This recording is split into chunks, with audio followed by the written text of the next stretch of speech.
Good morning, everyone.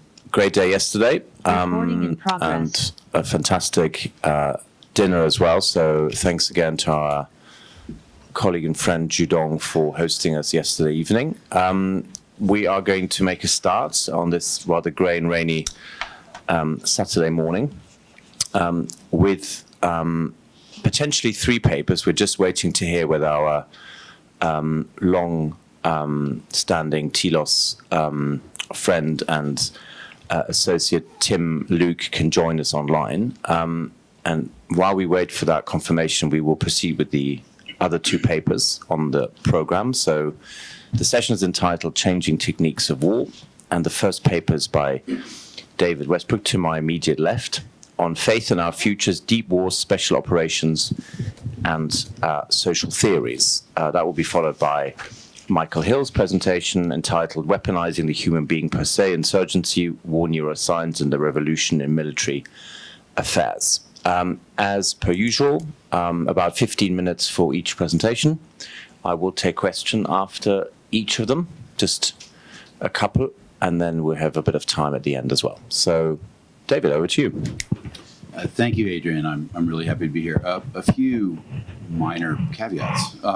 One, once we actually wrote the paper, we decided the title that we had submitted wasn't very good. So we changed it. So it's now called Anticipation, Social Theory, and the Stories We Tell Ourselves. And I should also say that the sort of the laboring oar on this was taken by my co-author, Mark Maguire, who's an Irish anthropologist, and I think he's joining us on Zoom. And we've written a book together and mini talks, but sometimes one of us writes more and sometimes the other. So this one, actually, he wrote more, but he couldn't be here, so I'm presenting it. So thank you. We've had a lot of really erudite talks, and so my goal today is to try to give a, to the extent possible, non-erudite, simple talk. Let's see how well I do with that. But this paper is about how the future is conceived and perceived in military policy circles. The recent proliferation of terms used to articulate the likely futures of future warfare, words like hybrid, unconventional, and especially deep wars, suggest to us at any rate, that far from witnessing a coherent military readjustment to future threats, we're instead seeing a linguistic, largely bureaucratic effort to think about the near future and how we should respond today in order to be prepared. I kind of wish this talk was given yesterday in conjunction with my former research assistant and student, Steve, because in a sense, I think I'm addressing a lot of the questions that his talk raised and that we discussed at length. In anticipating risks and projecting capabilities, we tell ourselves stories about the near future and we imagine our likely actions. But what if we're wrong about the conflicts we will face? And I think this is a lot of where Steve was talking. And we've placed unfounded faith in the extension of our existing capabilities. So, with anthropological work with Mark, drawing on insights from the International Special Forces community, and our reading of the socio-theoretical underpinnings of recent war talk, we want to raise some perhaps troubling questions about the nature of war to come and how it will be fought and by whom. So I want to start with policy narratives. The Russian invasion of Ukraine on February 24th, 2022 was not a surprise. Western intelligence agencies had publicly said that Russia would invade any day. Nonetheless, it was really hard to believe the intelligence, which ran counter to widely and deeply held narratives about the course of military history. A land war with tanks in the heart of Europe? It was almost as if the intelligence community were saying Russia would invade Ukraine on horseback. The prospect of the war was literally fantastic, not subjectively credible, despite intelligence of the highest order, despite the convincing pictures. Up until the last minute, many people, including key officials in both Europe and the United States, and for what it's worth, I just had a hard time believing this would actually happen. And then it did. I think it's important to emphasize that narratives are not some sort of tool commonly employed, or maybe even indispensable. Narratives are intrinsic to, logically entailed within defense policy. Any defense policy posits a future, which is therefore somewhat uncertain, eat dessert first, a threat, and imagines ways to address that threat. As Mark and I discussed at length in Getting Through Security, Counterterrorism, Bureaucracy, and a Sense of the Modern, for all its pretensions to tough-minded pragmatism, security takes place on the terrain of the imagination. We perforce tell ourselves stories about potential dangers and about how we should prepare for such dangers, not least in setting budgets.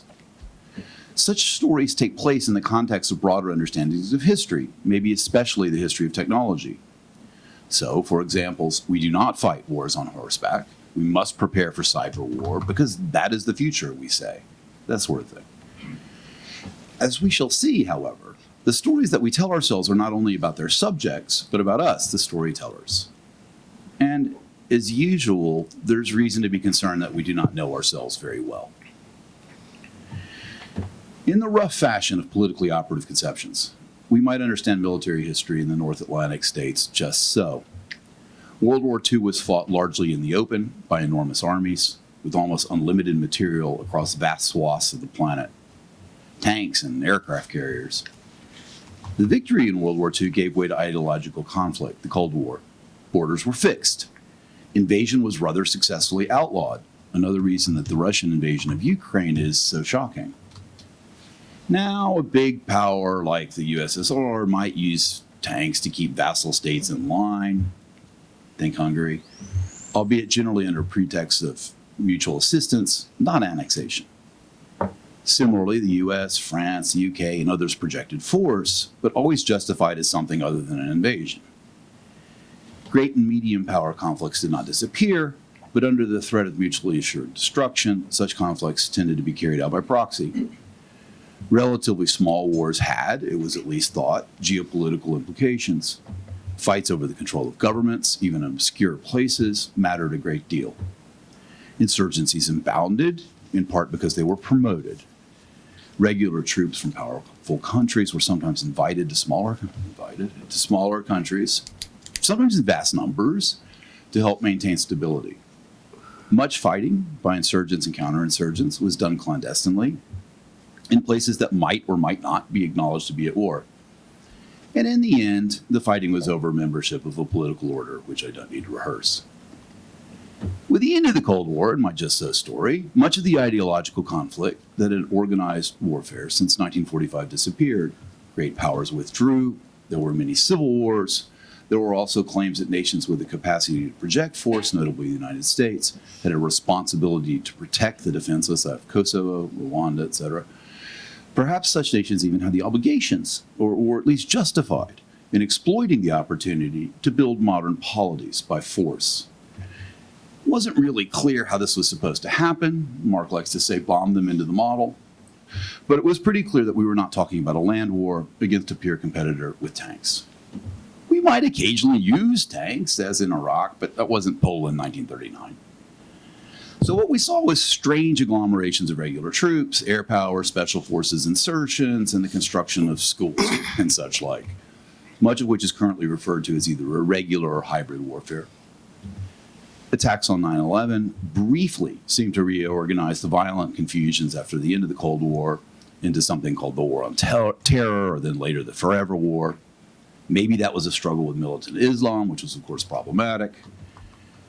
Warfare and security and even nation building all seem to kind of blend together at varying levels of intensity, from Afghanistan to your local airport. Mark and I do a lot of work. Ideology didn't explain as much for the practice of security, which we've also written at length, is inherently conflicted and uncertain. What was clear, however, was that the contemporary security scape relied on elite forces in various ways. Marauding terrorist attacks, in the US generally called active shooter incidents, might represent this or that ideology or just be craziness.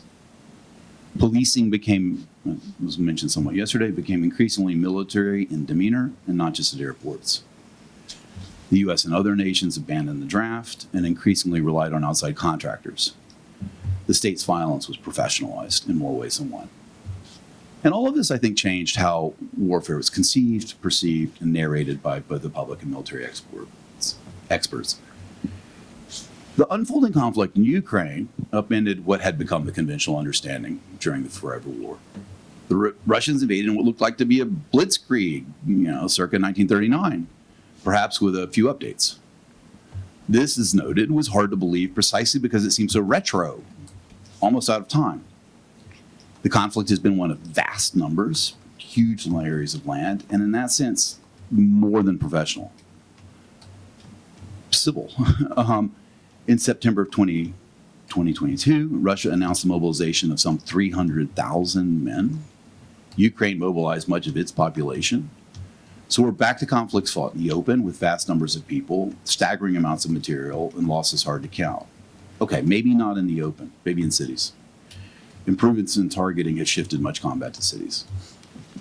But our understandings, implicitly narrative, are struggling to keep up. So what does all this mean? Media and foreign policy commentators now openly portray the war as the contact line in an unfolding war for global hegemony. Several NATO publications instruct readers on understanding Ukraine geopolitically. It's just a quote of one. After the 9/11 attacks against the United States, NATO military started to focus on the threat posed by terrorist groups and instability, gearing their armed forces for counterterrorism and counterinsurgency operations as well as stability missions. Russia's invasion of Crimea in 2014 led to a change in priorities, and NATO nations began to readjust their militaries for major wars again. Commentators agree on one point. The war on terror is over. Small wars are out. Pure competition is in. Or so it is said. But what would that mean for how we procure special forces and other means with which to defend ourselves?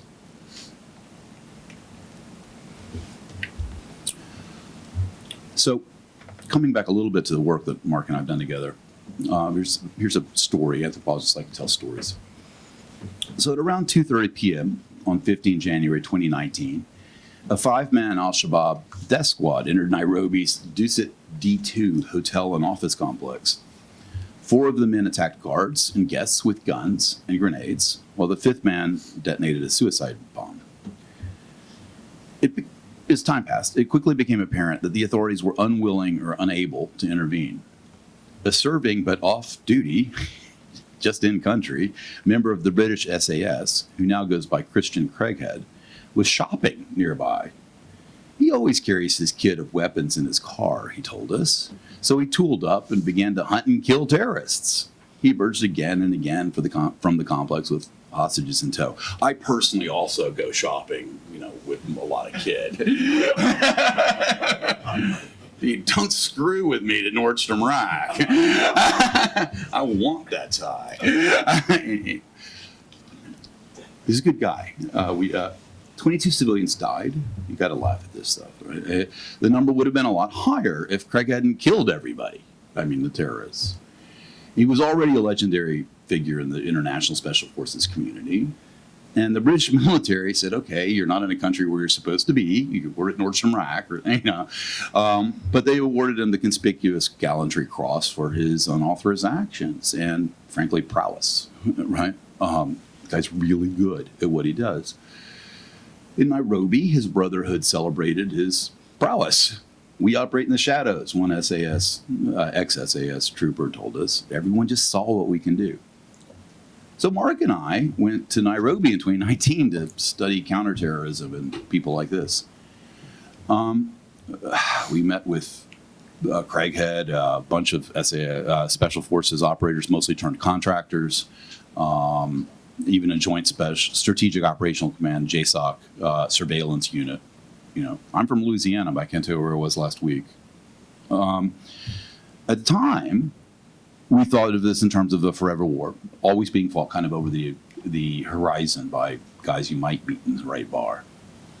But maybe that was the end of one security model and the rise of another, right? Maybe we were there kind of at the break point. It was long known and understood in the US and the UK that reliance on people like this, reliance on special forces, it's efficient. There are not very many of them, but it's deeply problematic. And, as we talked about yesterday, the Western world now faces a massive and unprecedented recruitment crisis. The U.S. Army is some 25% below its target, while the Ministry for Defense in the UK recorded some 30% decline. So the pipeline isn't pumping in new recruits, and the existing pool is shrinking as people age out. In the UK and the US, the response has been to rely on training more local forces and on kinetic action from a distance. I love that phrase, kinetic. The dwindling stock of Praetorian expertise is conserved, ideally, and maybe some of it is transferred. Efforts to advise foreign forces in lieu of actually fighting have at best a mixed history from Vietnam to Afghanistan. And advice may require presence, which presents the risk of casualties, which may lead to escalation. Those things said, sometimes advice is received and makes a difference. It looks like the Ukrainians learned a lot between 2014 and recent events. In short, for over 2 decades, Western special operators have fought countless battles in an endless war. The threat of terrorism has not been eliminated, so the class of professional warriors will be expected to fight the old wars and to fight new wars while the pipeline resupplying the class dries. So, how do we respond to that? About 2 minutes. 2 minutes. Yeah. Jeez, all right. I did a bad job cutting this down.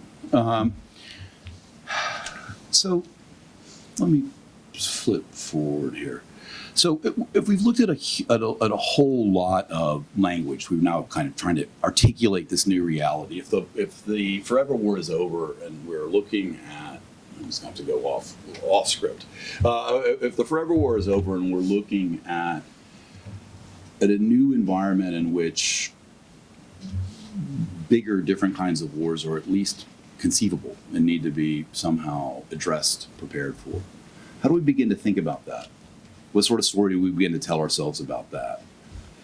The invasion of Crimea maybe gives us something of a model. And then there's a lot of talk of deep war, hybrid war, unconventional war. And a lot of the papers devoted to saying kind of what's old is new again, or what's new is old again. That, we've talked like this with slightly different vocabulary for generations, right? You can kind of trace it back. There's a German version and a Russian version and an American version, but military history has a lot of this. And it's a little bit difficult sometimes to see, what the evolution, if anything, is. What I think Mark and I would say is that this presents a really difficult intellectual, and in that sense critical, problem for us. And let me kind of skip to the conclusion. So if we go back to Clausewitz, it's worth remembering that he's director of the Kriegsakademie from 1819 to 1830. When he returned to the army to contain an epidemic of cholera, which would kill him. And to this day, the U.S. runs a war college, and also the military academies. The British have Sandhurst, and other countries have similar institutions. So at least in certain sectors, we understand war as an academic subject. And that has structural consequences. And much of the language we've been discussing, or that I would discuss if we had longer, deep, hybrid, unconventional, or kind of efforts to think in an academic and objective way about those consequences, right? How do we not just rationalize, but academify war? One thing, though, if we think of war as an academic subject fit to be studied, then graduation gives rise to a class of credentialed experts, professionals, a bureaucracy in charge of this area of policy. So you can draw a line from the Kriegsakademie to the Pentagon. And the military profession is profoundly constrained, even imprisoned by its professionalism, specializations, turf fights, often discussed in terms of inter-service rivalry or NATO things. But we're interested in 2 fundamental cleavages, and here I'll stop. The first is that claims to expertise and therefore authority, jurisdiction, separate expert from non-expert, official from citizen, and here importantly, military from civilian. So the military bureaucracy stands vis-a-vis the society that it serves and that engenders it with people and resources. And the U.S. military, to its credit, at least understands this. And through reserve forces and other mechanisms, attempts to relate the military back to the society. It attempts to relate its Praetorian class back. But it's a task. It's never complete. Second, the military stands vis-a-vis the means at its disposal, the grunts of masked infantry or elite special forces. The friction between the brass and the boots has been widely remarked. It can be played as comedy, think Catch-22, or tragedy, think All Quiet in the Western Front. But they do tend to become abstractions to one another. Then we will deploy special forces, it will be said, even if the supply of special forces, or even infantry, or 155s, is woefully thin. And in deep war, which we didn't get to talk about a lot, but in the notion of sort of disentangling and remaking and taking advantage of the culture of the adversary, such abstraction becomes somewhat visible. Hearts and minds, check. So from this perspective, the narrative theme suggested by hybrid, conventional, and deep war are suspiciously optimistic. The next war, we're assured, will look like our stylization of Crimea, and that is the enemy for which we should be prepared, and not incidentally the U.S. Congress and other legislatures should fund. Maybe we hope for a deep war with many opportunities to demonstrate AI and other things that we're proud of. Implicitly, such a conflict will be fought out of sight by smart young people in what amounts to trading floors in secure locations, with perhaps a few very fit commandos practicing dark arts in very dark alleys. Fodder for video games. So the Finns might teach everyone, meaning everyone, how to use light arms in case they have to return to the forests again. The Germans may go on being the factory of Europe, and we Americans will pay even less attention. We don't tell ourselves a story in which the next conflict is fought with nuclear weapons or other instruments of mass destruction. Nor do we tell ourselves, at least at present, a story in which we call up hundreds of thousands of troops to occupy spaces with their fragile bodies. Surely Taiwan can be defended by some good hacking and light rocketry. So it's a comforting vision, but maybe superficially so. But by the same token, surely the military of an advanced nation can be expected to project its strengths, to extend its narrative of itself. So, viewed coldly, the emergent defense narrative has at least two major weaknesses. Unconventional wars have uncertain outcomes, and even when fought abroad, the harms to people and institutions come home. If we've forgotten our history, recent events in Afghanistan stand as a fresh reminder. Deep warfare is theoretically and politically appealing, but hard to wage. It's difficult to understand a society and to use that understanding to military advantage, and even more difficult to remake an adversary into a society friendly or at least neutral to us. We're not really masters of this way of war. Second, since at least Vietnam, the means to execute such intentions have dwindled. Despite pre-board privileges and the ubiquitous thank you for your service, recruitment has dropped precipitously, as has fitness among the general population. As ways of wars have changed, we've increasingly relied upon a small and now shrinking class of elite soldiers. We've emphasized computer skills and otherwise attempted to unbundle the sharp end of the spear. And much as the Romans eventually turned to Germans to hold their empire, we've hired contractors, many ex-servicemen, to do a lot of our fighting. It's a problematic solution in itself, but the supply of able and willing fighters, contracted or enlisted, is dwindling. We require soldiers, but the political class and the public chooses either to venerate them or ignore them. In sum, we have a surplus of new words for how we wish to organize the defense, should the right adversary appear. But even against the right adversary, do we understand well enough and have the practitioners to execute that understanding? Thank you very much.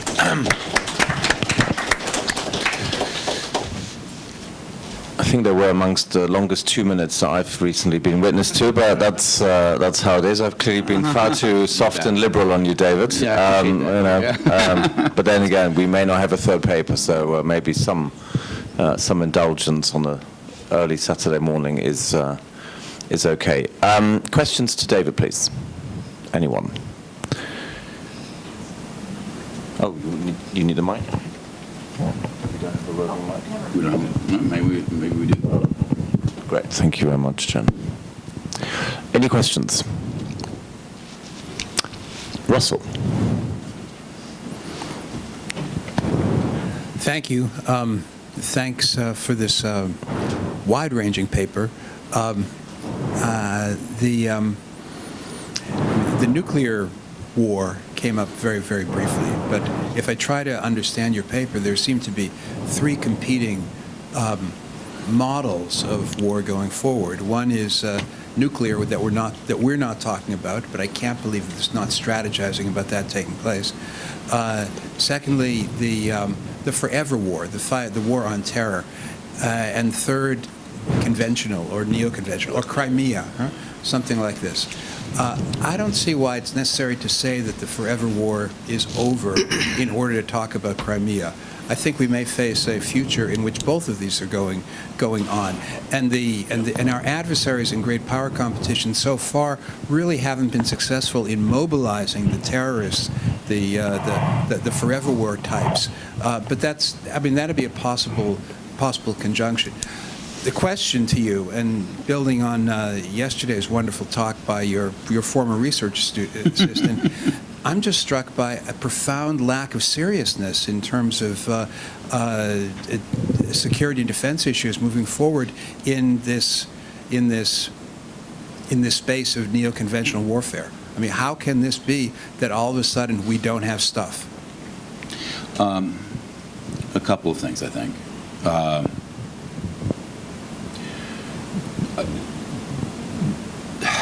So one of the things about stories is they tend to push each other out, right? Whether or not the world changes, right? So the forever war doesn't have to end for our attention to shift, in a sense, right? And that's maybe a problem, right? So we still have a lot of people in a lot of places, put it that way.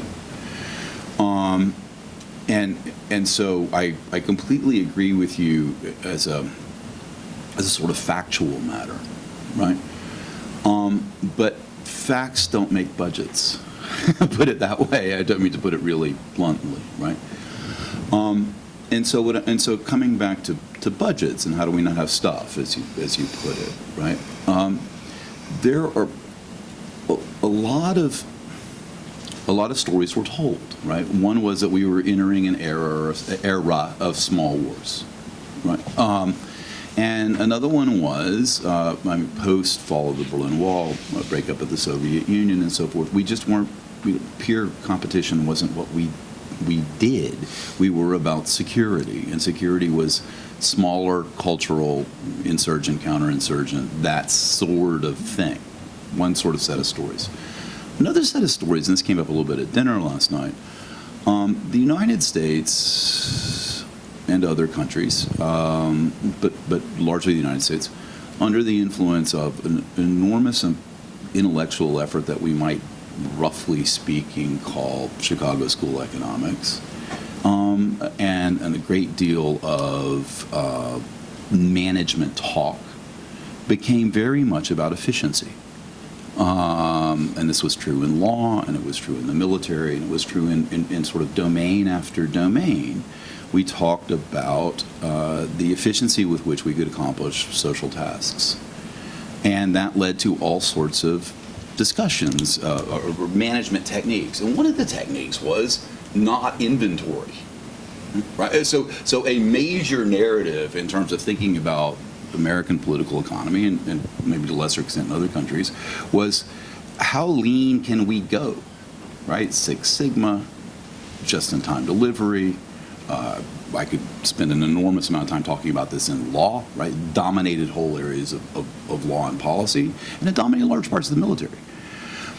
Third kind of major narrative that I think we've been dealing with that is now kind of being upended in the COVID Ukraine era. Third kind of narrative, not exactly upended, but that was very attractive to us, and attractive to us for economic reasons, but also maybe just generally attractive, is we're really good at computers, right? That we're going to digitize everything, and that made things like artillery share, and there's all sorts of interesting digital stuff happening in Ukraine, targeting and so forth, but that made a lot of things like let's make artillery shells and put them in a warehouse kind of off the table.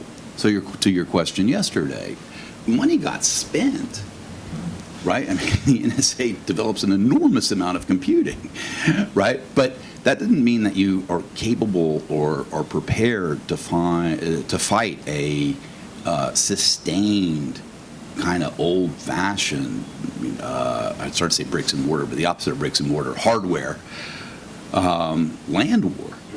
Right? That's a different worldview. So in emphasizing narratives, what I think Mark and I are saying is that we're finding a whole bunch of stories that we told for a few decades, maybe longer, being upended at present.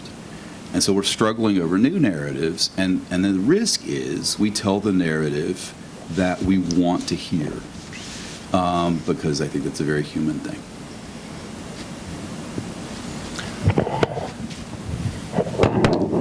Right. Question at the back from Casey, then David, and then we'll move on to the next presentation. Thank you. Great talk.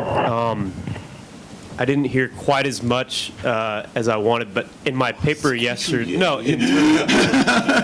so I'm asking. No. This is the rules-based system. This is nothing to do with me. Anyway, okay. All right. So in my paper, by Adrian.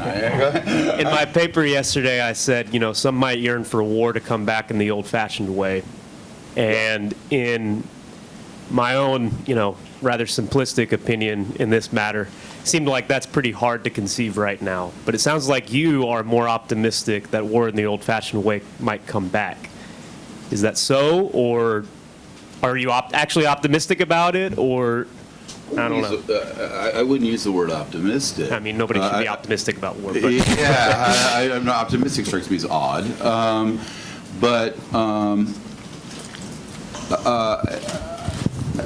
I was literally kind of shocked this happened, because I could clearly see the logic wasn't there, and not like people called me.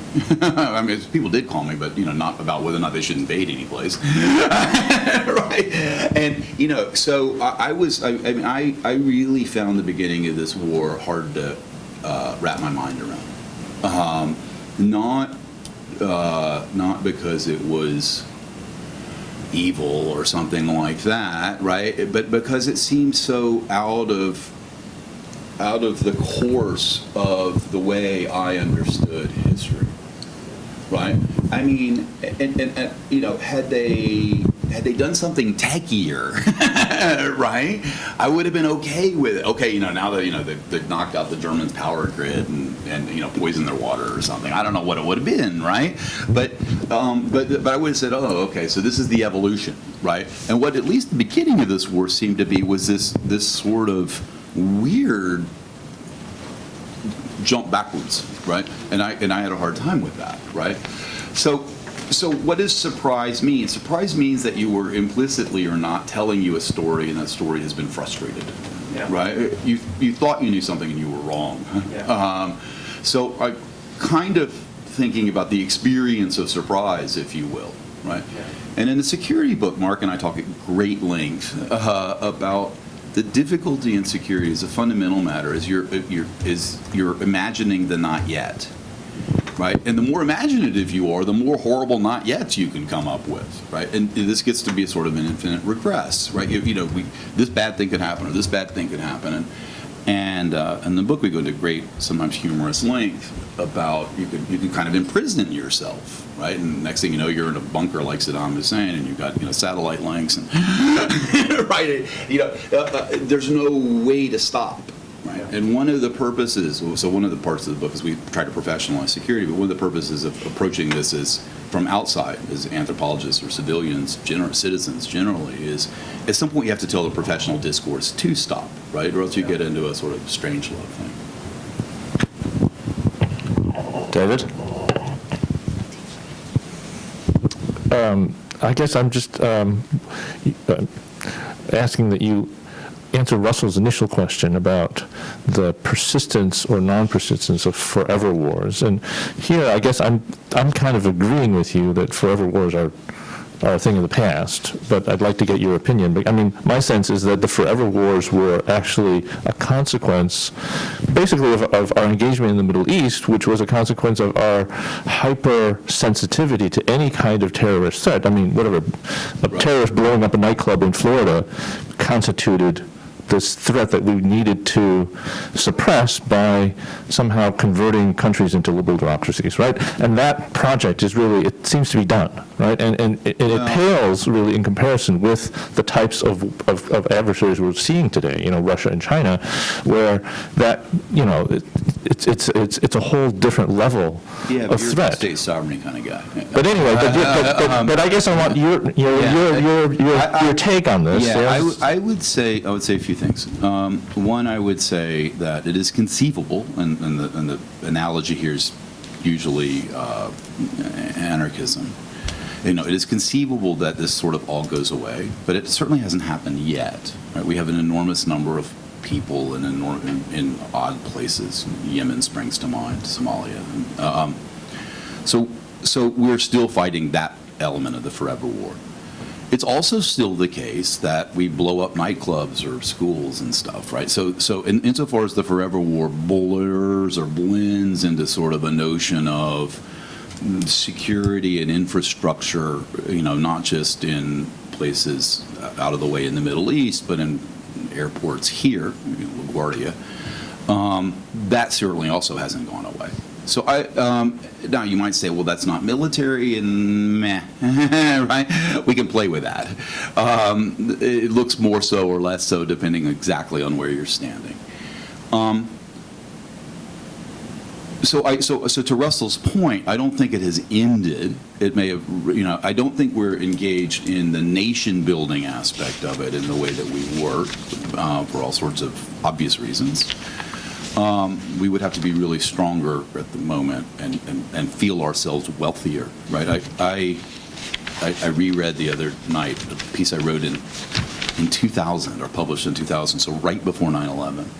And what was on my mind then was things like the UN-sponsored, the UN-sanctioned strikes on Saddam Hussein because he was not complying, right?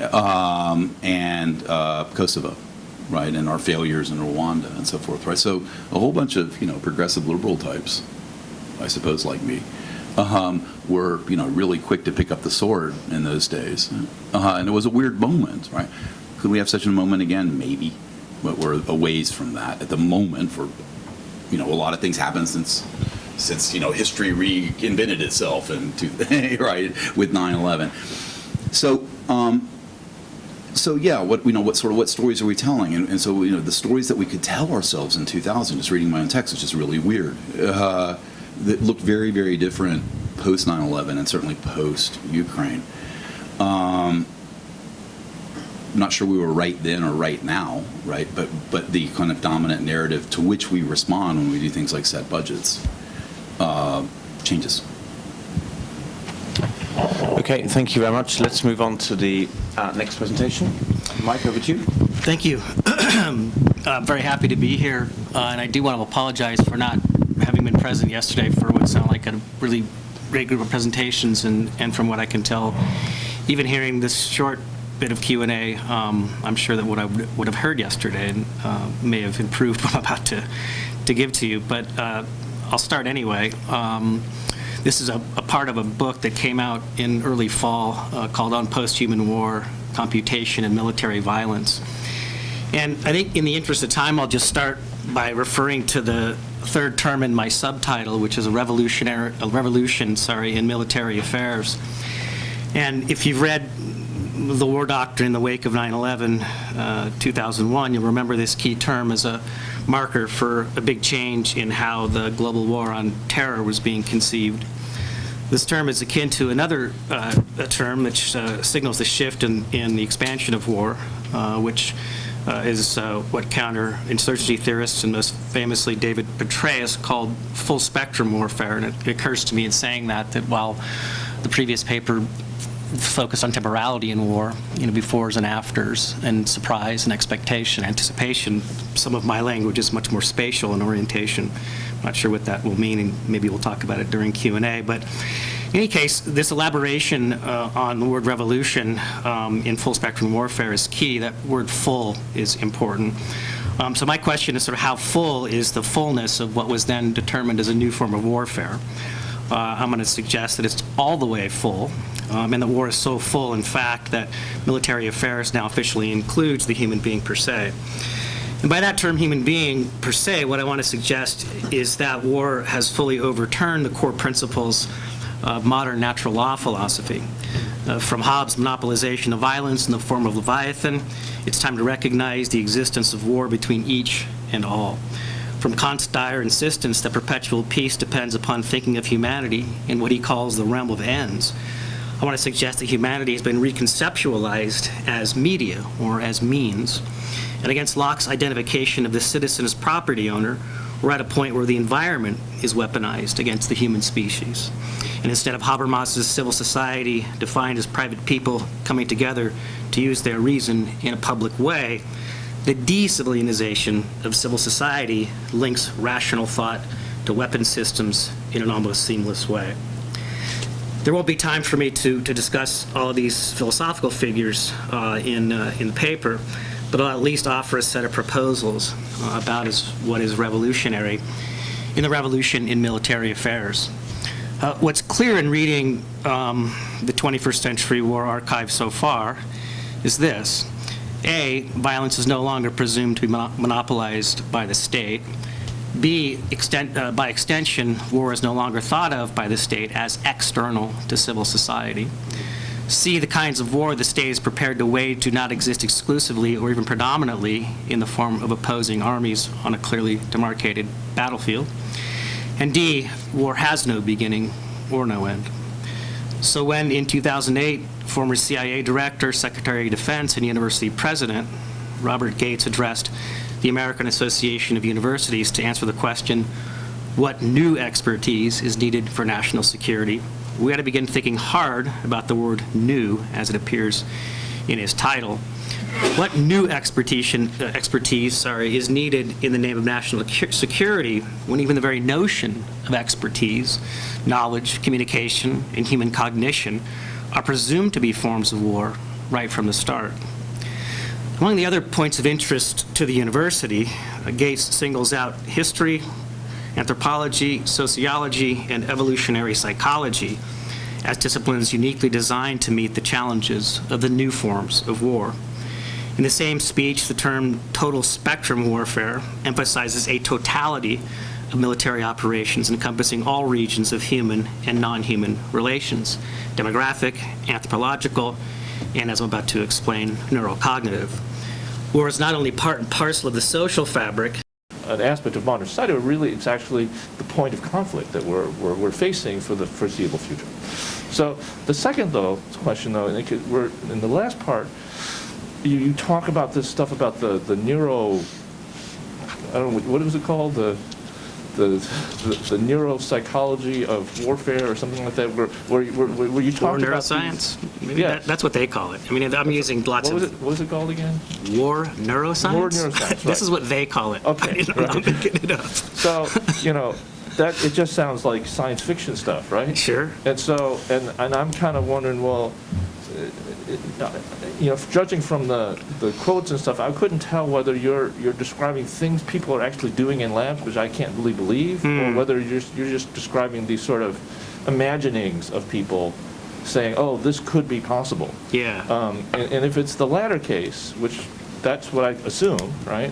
Yeah. Then it does seem to me that that's just like fantasizing that doesn't really make sense. And in fact, on the level first of kind of these privacy protection levels, right? Yeah. But also I feel like, and I don't know, we don't have to get into this, but really on the level of kind of basic understanding of how the human mind works, and the extent to which human mind does not work like a machine, and that those kind of models of what do you call it again? Neuroscience. Military neuroscience or whatever. War neuroscience. Brains and war, All right, yeah. we don't have to get fancy. That model is kind of based on a fundamental fallacy about the way the human mind works and what experience is, what memory is. But we don't have to get into all that because I just don't feel that these are really even serious things that are really being contemplated or being. I don't know. Maybe you can answer that question. Yeah, I mean, I'm reading material that's straight out of an archive where scientists are practicing these things. I'll start with your second point first, your second question first. And, if we had more time, we could, and maybe we can do it during the break, we can bring up videos of people flying bombers from remote locations with head straps that were just thinking about it. They're not moving anything other than the biochemistry between their ears, to be able to move and deliver weapons from a distant battlefield. That's stuff that's happening right now. We can see visual evidence if that changes your mind. You can see also examples of flying animals by wire. So you could say, for example, take a beetle, what we used to call as kids water bugs. They're about that big, and they would have just a kind of little microprocessor on them, and you could fly them with joysticks to be able to make them do different things and go different places. In dealing with terms of traumatic memory right now, very easy to work in neuroscientific ways with possibly erasing memories or producing memories of things you never actually did, which is another interesting way to talk about how memory works. So the science is pretty cutting edge. Clearly there's a bunch of fantasy and imagining going on, but that's how DARPA makes a lot of money, and what's fantasy one day turns into reality the next. So, that's all what I can tell you about that. About the first thing, this big binary between China and the U.S. makes me a little nervous. I guess I'm a little less triumphant about, civil rights in this country and, privacy issues. I think that even in this city, you're on camera a lot. Facial recognition technology is available to more and more people. It's a huge number of legislative acts after 9/11 and the Patriot Act that allowed it for mass amounts of downloading from your telephones, your computers, simultaneously, all the time, for everyone, everywhere. So it's no longer somebody being observed by an FBI agent sitting outside your home with a pencil and a pad looking through your window. It's if you're using a phone or making a credit card exchange or traveling anywhere, that's all collated algorithmically. It doesn't take a human being to be able to do that. And there's lots of other things that we could talk about, I suppose, in terms of the surveillance state or even the surveillance mindset. I remember reading this thing called the Terrorist Recognition Handbook when I was doing some research for the book early on. And it was sort of like the if you see something, say something campaign. You'll remember that, right? As if something could be something, or something is everything, or something is anything that is also always possibly violent or going to explode or do something. I mean, it's this all-inclusive, really strange slogan. I noticed they changed it. I used to live here, and they changed it. Now it says if you see something suspicious, say something. Okay, now I get it. But back then it was much more fast. It was everything. Everything was potentially, about to do something bad. And it says the same thing about people. That the Terrorist Recognition Handbook says that it's the person who is least likely to be a terrorist who you should suspect most. And that's how you need to operate, right? And so to the extent that these civil rights are being propagated, they're being emptied simultaneously. I'm going to make you more secure, right? By thinking that you could also be an enemy, or that your neighbor would possibly be, or making sure you think your neighbor might possibly be. And we're going to call that, the American way, right? So that to me is significantly different from maybe this ideal of, of a kind of well-functioning, stable Kantian civil society model, which I just feel a little skeptical about, I guess, doing the reading that I've done. Andrew's got a question. And Andrew's got a question, and Mary's gesturing. Would you like me to? No, please. No, go ahead. So, Adrian, is it permissible for me? Oh, thank you. To direct something to David, but that connects to... Absolutely. Okay, we are great, in the thank you. part of the session now where it's questions to the whole panel, not just to Mike. Thank you so much. Don't leave out David. So these were two remarkable papers, fascinating and challenging. And what I want to ask David connects both with Michael's response to Casey. I thought a deeply, deeply affecting response, and also thinking about Mark's paper yesterday on the shifting political and ideological terrain of where allegiances toward the military as an institution lie. And I wanted to ask you, David, about, in your very erudite paper, notwithstanding your opening comment, I thought one of the most erudite phrases that really gripped me was the line toward the end about either venerate or ignore the military. And I wanted to both connect that to what I was thinking about in Mark's comments yesterday of, again, the shifting political allegiances of the military. Mark saying, that he would wish to avoid a word like wokeism, and yet it is there. Thinking of how, when I board the flight to here, Alaska Airlines, what one might think of as a woke institution, of course, goes through the performative exercise of offering, privileged boarding position to active duty military.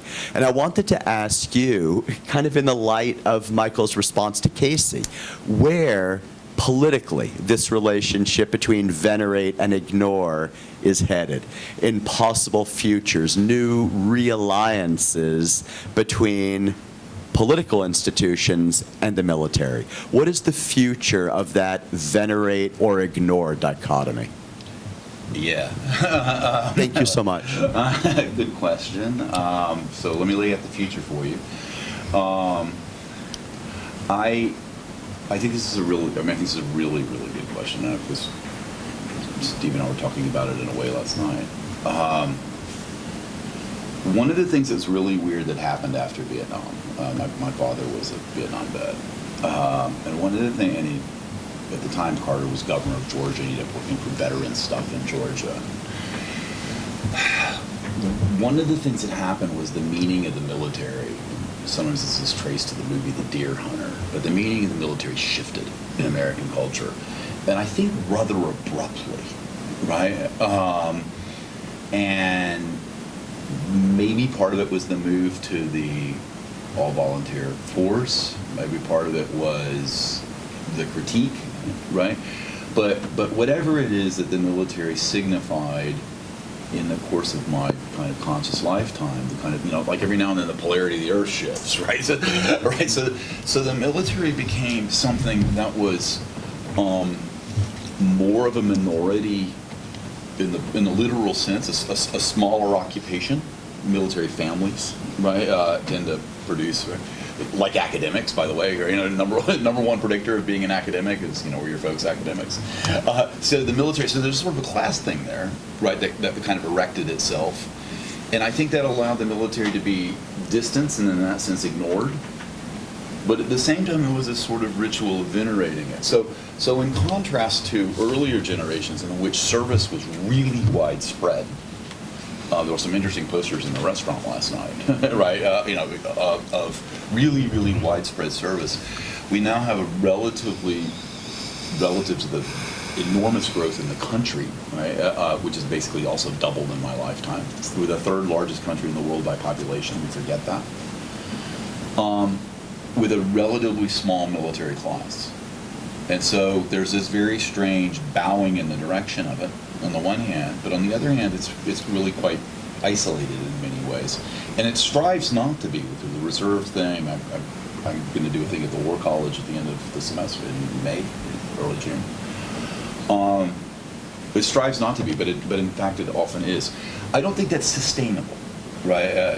To some of the stuff Steve was saying yesterday and some of the stuff that Mark was saying. Right? I think we are coming up on a question of, do we want to give up on the Pax Americana? Do we want to pay for it? Do other people want to pay for it? Despite all and I really think that one of the things about neuroscience, and I do a fair amount of work with computing folks, we are comfortable there because it makes us feel good. But you know what the best computer bug is some explosives. You can time those things exactly, and it'll fuck the computer up. Right? That's for somebody to open something. That's a technical term, right? Right. So one of the things we were looking for in the Ukraine conflict was an enormous amount of we're going to mess with you, or it's kind of like, or we're going to blow stuff up, right? But I think as we start to say, look, are we going to guarantee this sort of stuff? It's going to take bodies, and this body's going to come from someplace. If nothing else, to be, I don't want to say necessarily victims, but to sort of stand in a place to where if you're going to hurt them, you'll hurt them, and that will have consequences, right? And I don't think the country, I mean, God, we can't agree on healthcare, you know, all the things we can't agree on, right? I think we're a ways from that reckoning, but I don't think it's that far off. Thank you so much. David had a question. Russell had a question. And I don't see any other hands up. So let's take Russell's question and then maybe give both panelists a chance, and then we will break for coffee. Great panel. Leaves me even more depressed than yesterday. Thank you very much. I'll live to serve, Russell. This is a question for Michael. First, a comment, then a question. You know, when you started talking about weaponization of human beings, I thought this was going to be a kind of indubitable pejorative. I thought of weaponization of refugees, or human shields. I mean, you know, it's hard to defend that as a good thing to do. But actually, I got that wrong. Right? It sounds like this is a cool thing to be doing if it's a sophisticated techno-weaponization of the human being. So that's part of my depression. My question is, could you please talk more about that Gates address and the response of the audience? This is about the relationship of government to the universities. In my experience, the universities, military is not particularly popular. Right. We're not going through a Sputnik moment, which I think we should be going through. The universities are sort of wallowing in inefficiency, and national security is not high on the agenda of the university community at large. It may well be that there are some researchers who are engaged in these kinds of work, but that's not the mood of universities in general. So it's that Defense Department, national security interface with universities that I find even more science fiction-ish than the weaponized neuroscience. Yeah. That was really, really insightful. Thank you for the comment and the question. Quickly, a comment on the comment.